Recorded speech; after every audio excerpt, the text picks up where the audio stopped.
Good morning.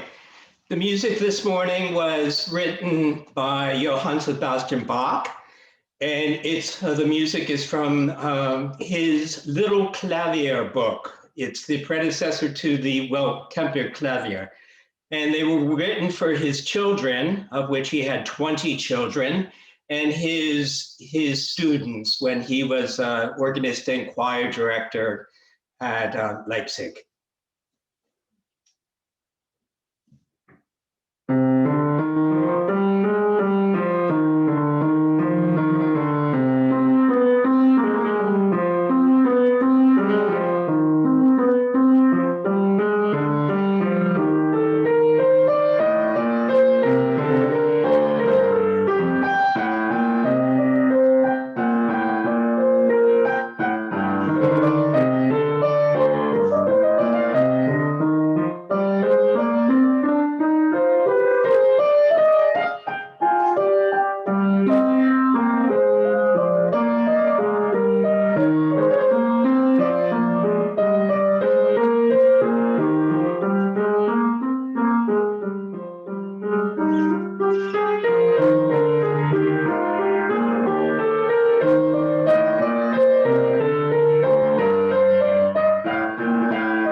Hi, everybody. Happy almost Memorial Day. And I have on my Memorial Day balloons.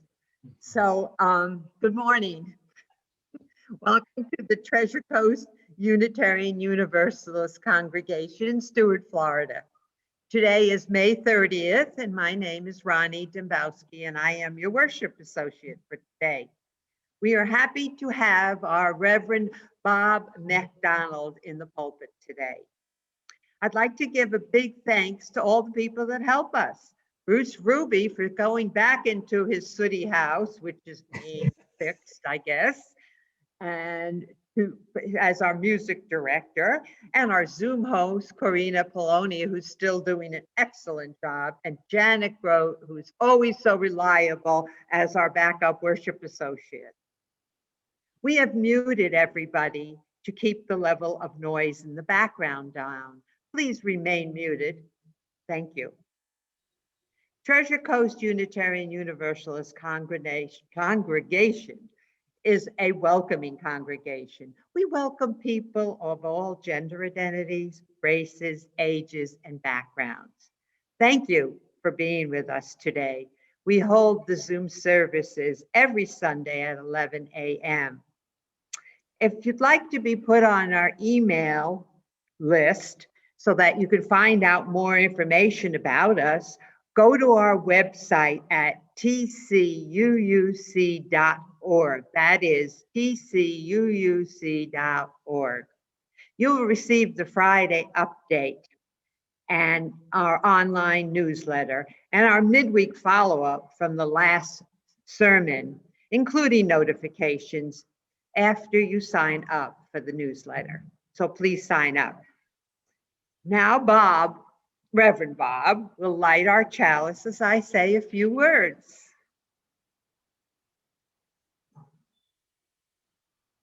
Rise up, O flame, by the light glowing. Show us the beauty, vision, and joy. Are we all joyous today? I hope so. My opening words are from the hymnal. It's part of the hymn, the part of the words on number 437, let us worship. Let us worship with our eyes and ears and fingertips. Let us love the world through heart and mind and body. We feed our eyes upon the mystery and revelation in the faces of our brothers and our sisters. We seek to understand the shyness behind arrogance, the fear behind pride, the tenderness behind clumsy strength, the anguish behind cruelty. All life flows into a common life if we only open our eyes to our companions. Let us worship with the opening of all the windows of our being, with the full outstretching of our spirits.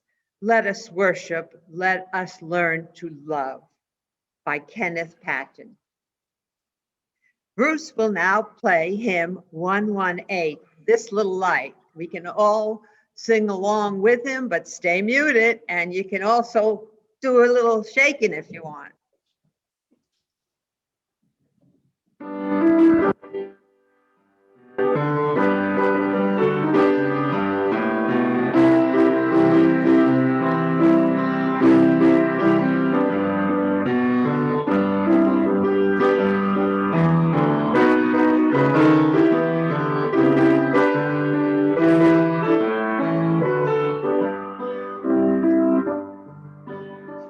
This little light of mine, I'm gonna let it shine. This little light of mine, I'm gonna let it shine. Little light of mine, I'm gonna let it shine. Let it shine, let it shine, let it shine. Everywhere I go, I'm gonna let it shine. Everywhere I go, I'm gonna let it shine. Everywhere I go, I'm gonna let it shine. Let it shine, let it shine, let it shine. Building up the world, I'm gonna let it shine. Building up the world, I'm gonna let it shine. Building up the world, I'm gonna let it shine. Let it shine, let it shine, let it shine.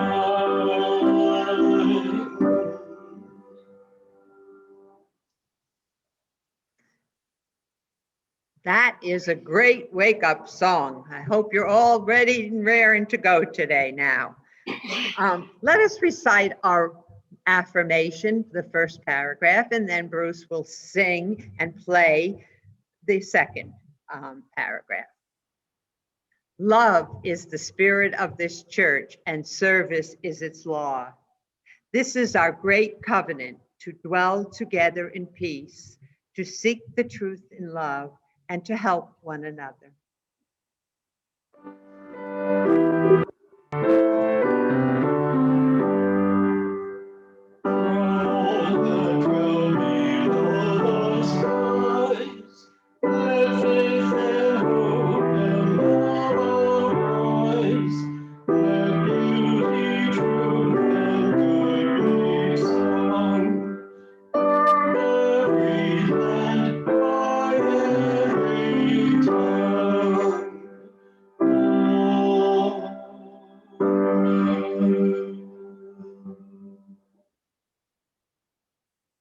Thank you, Bruce.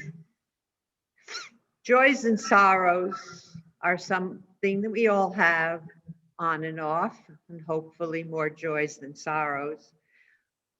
Now is the time for you to share your joys and sorrows, and we will take a stone and put it in our symbolic river and be there with you. Thank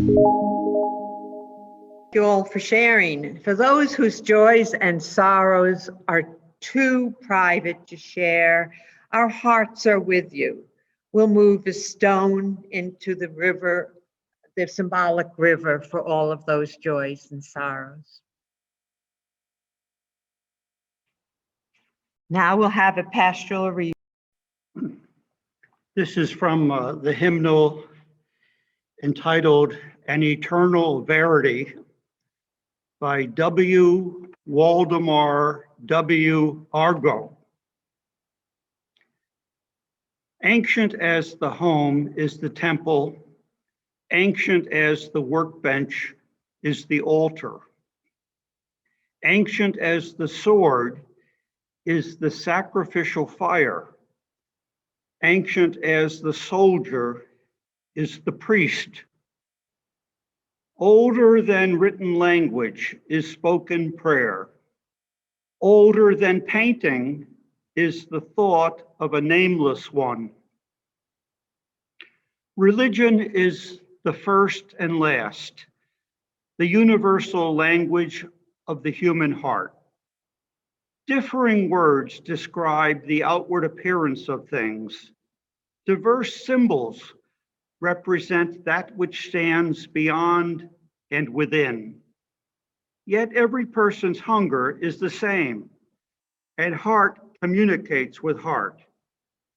Ever the vision leads on with many gods or with one, with a holy land washed by ocean waters, or a holy land within the heart. In temperament we differ, yet we are dedicated to one august destiny. Creeds divide us, but we share a common quest. Because we are human, we shall ever build our altars. Because each has a holy yearning, we offer everywhere our prayers and anthems. For an eternal verity abides beneath diversities. We are children of one great love, united in our one eternal family. W. Waldemar W. Argo. Moments of silence.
The offertory is a standard church practice, inviting you, the members and friends, to reflect on your love and caring for TCUUC and the possibility of growth in your giving.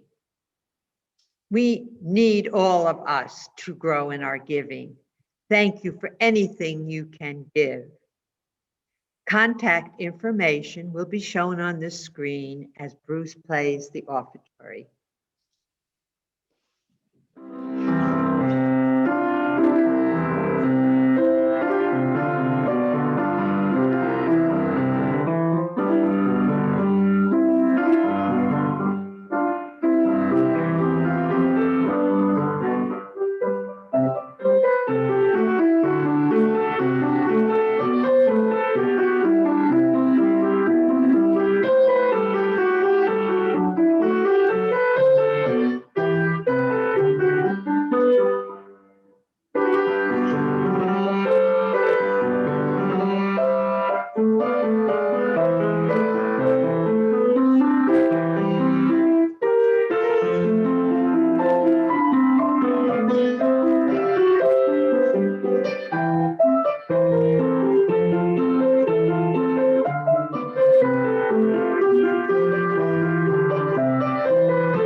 One of the many meanings, probably the major meaning of Memorial Day, is how much we have received from the dedication and sacrifice of others. So we bless the offerings that we share together in the hope that this congregation will continue to be a blessing in the lives of many. And now a video, a little random Beethoven.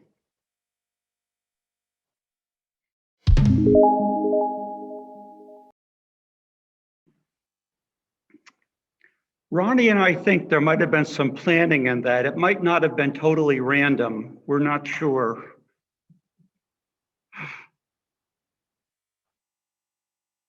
I can't let today pass without fondly remembering Enid Johnson.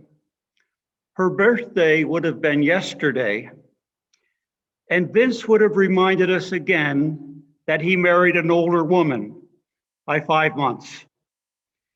Enid was a bright, warm, generous presence among us for many years. Though deceased, she still is that presence.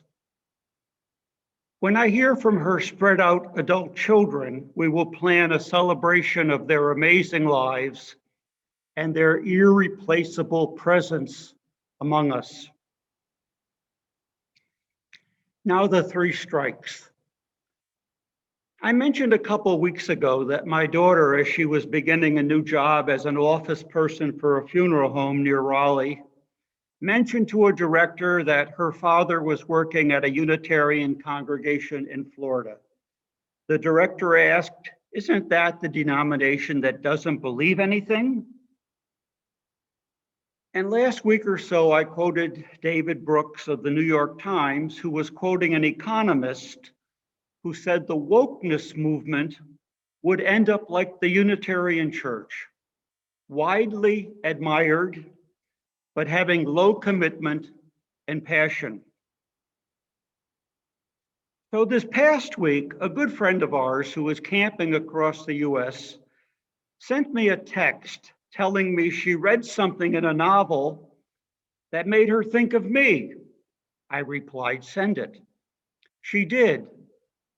It was a quote from an Elizabeth Strout novel, The Burgess Boys. I replied, "Take a picture of the page and send that, because I like a little context." So here it is.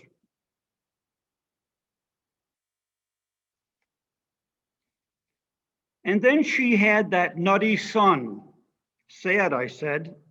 Lots of things are sad, my mother said.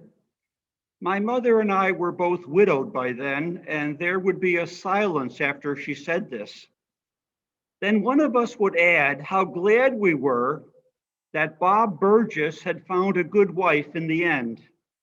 The wife, Bob's second, and we hoped his last, was a Unitarian minister. My mother did not like Unitarians. She thought they were atheists who didn't want to be left out of the fun of Christmas.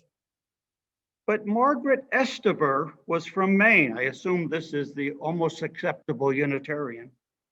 Was from Maine, and that was good enough.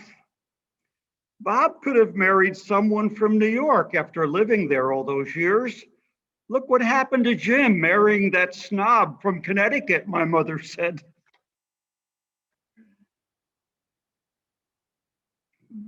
Okay, so that was the proverbial icing on the cake, to which this cherry on top was added the next day.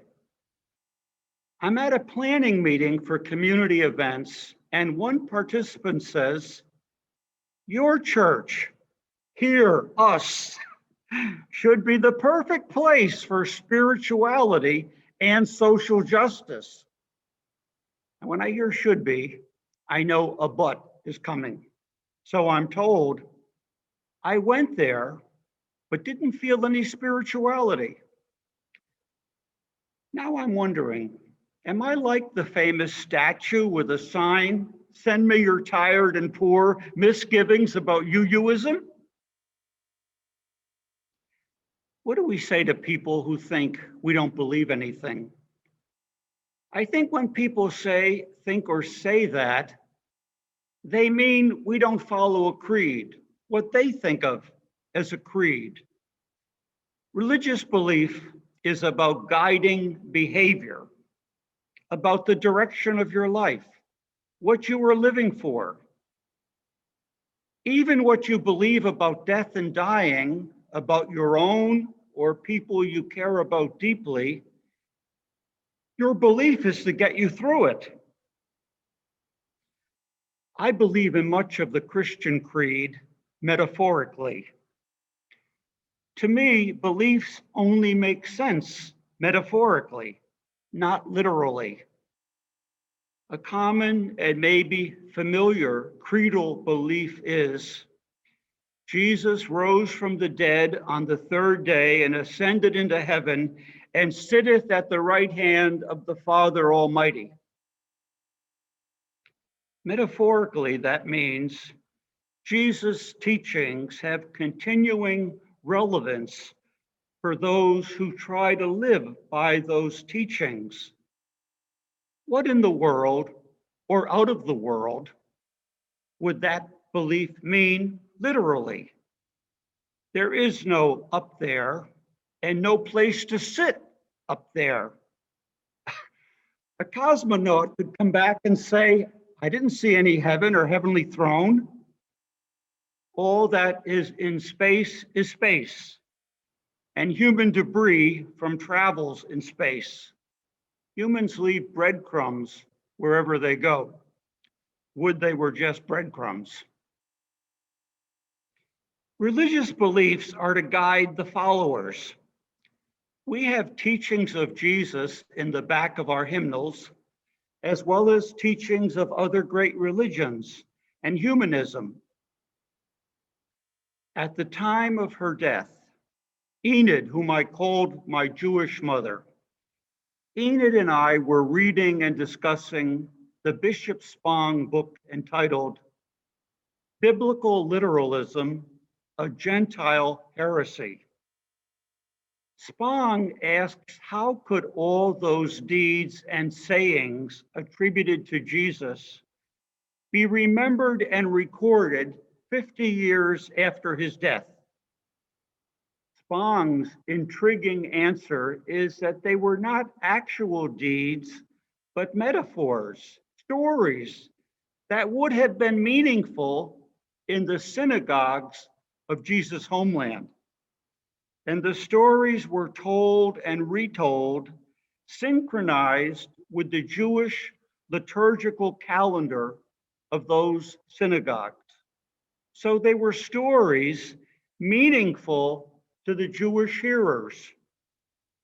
But when the teachings got broadcast to the Gentiles of the Mediterranean world, those hearers, like in Paul's missionary journeys, the Gentile hearers would have heard them and assumed they actually happened, not knowing the Jewish liturgical background.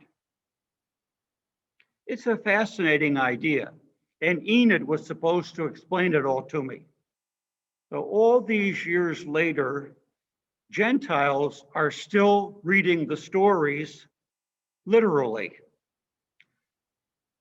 I, who doubt the factuality, the actuality of things like turning water into wine, walking on water, making a few loaves feed thousands, I am spared the rather pointless consideration. Now, really, did those things actually happen? Which goes nowhere. And I can choose to think about what they might mean. What might they mean for keeping your head, my head, above water? And whose job is it to make sure bread gets to hungry people? Beliefs are metaphors, stories to mean something important about life and about our living. If they don't make us less mean toward others, what good are they?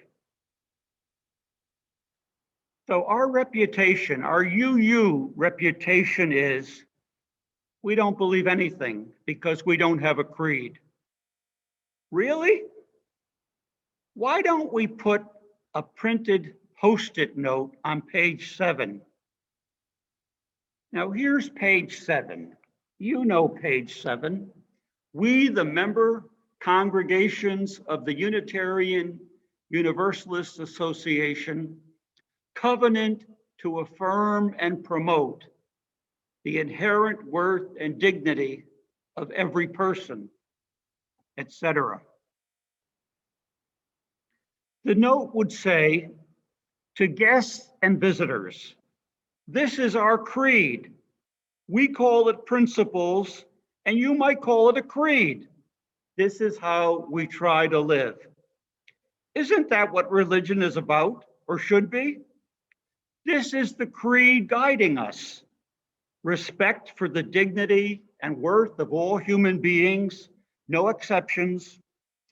Practice of democracy all over the globe, including our communities, churches, and relationships. Care for the planet and all its creatures. Respect for truth and science. This is what we believe and practice, and we push each other to do it better. If your creed does the same for you, great. We respect that it's your creed. If it doesn't do the vital list above, and let's be honest, most creeds didn't seem to know that those things mattered. We invite you to try our creed. You don't have to replace yours. Just do an update. Everything today gets an update. Shouldn't religion too? All right, that's a wordy one, but they do make Post-it notes bigger. And what about spirituality? How do we facilitate people discovering and working on their own spirituality here? Spirituality means very different things. Some of my brainy theological guides, Tillich called it depth, and we all have depth. Whitehead called it inwardness, what happens in our inwardness, and we all have that. Many traditions call it soul. The point for me is, it's not about another world, it's who we are in this world. And it's a part of us we can starve.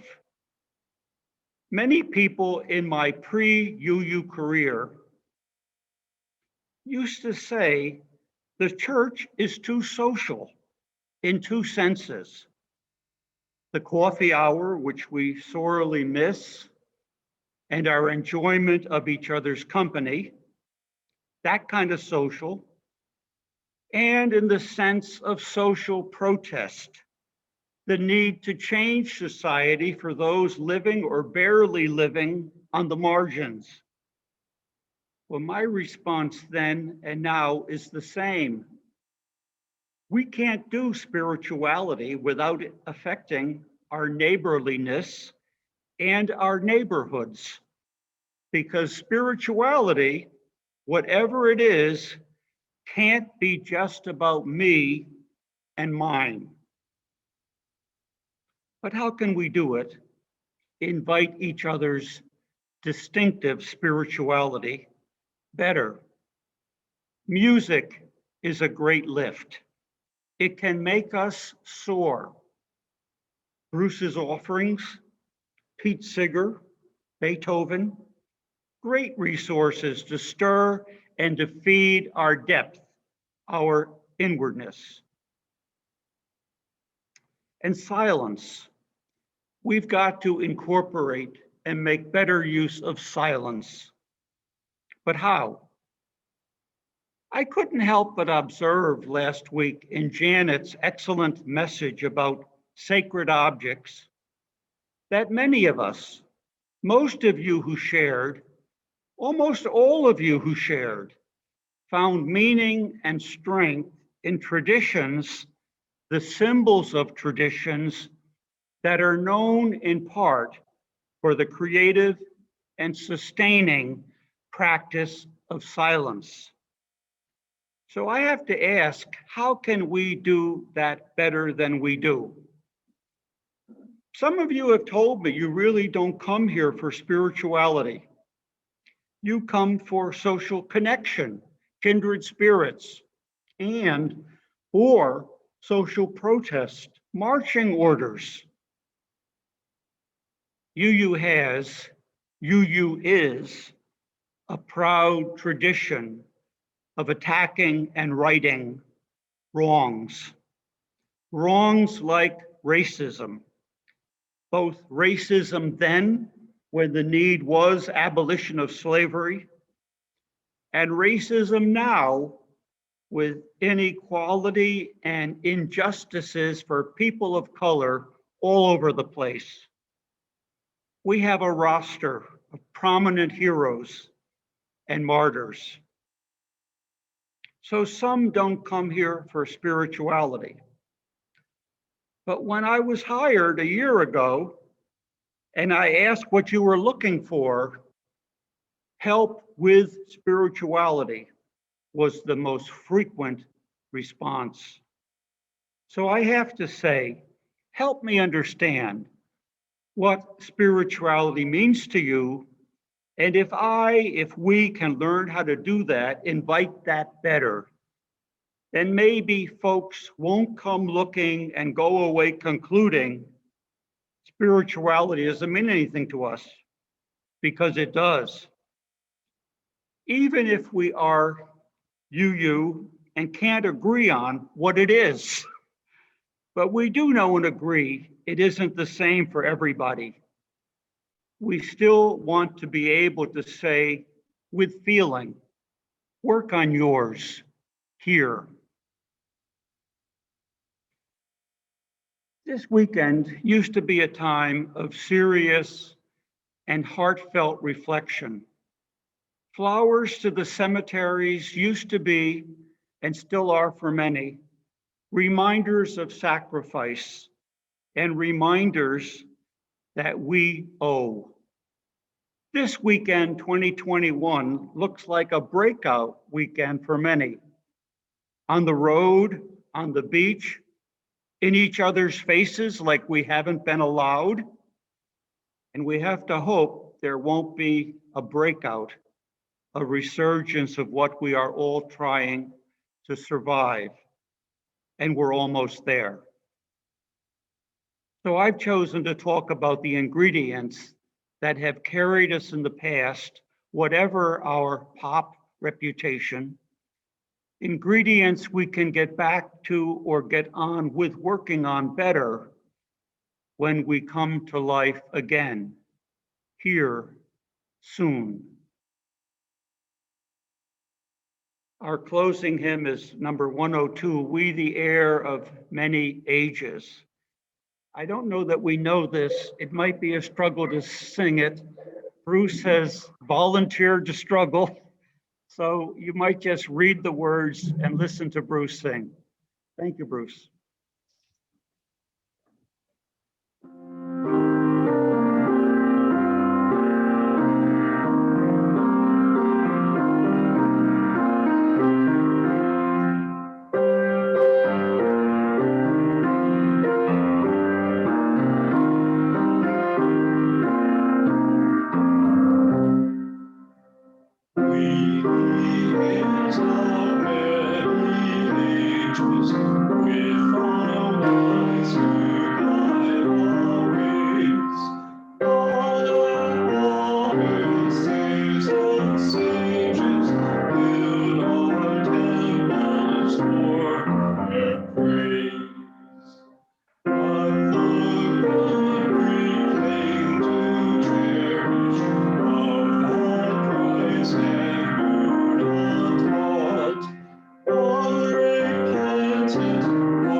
Ronnie will extinguish the chalice during these closing words.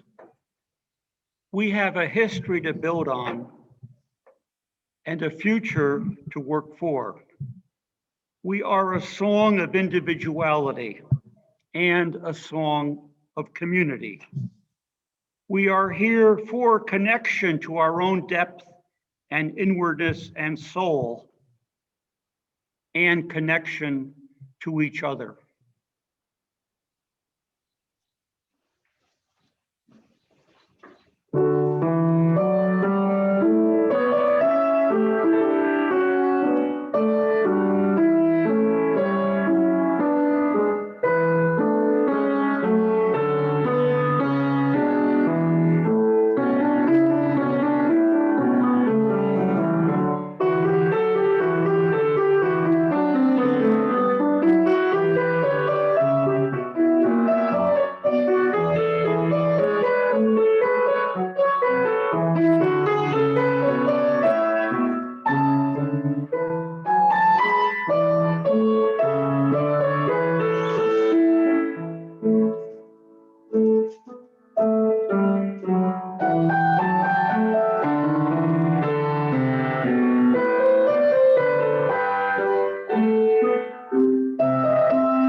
Yeah, let's spend some moments chatting, and thank you, Bruce. Thank you, Corina. Thank you, Ronnie.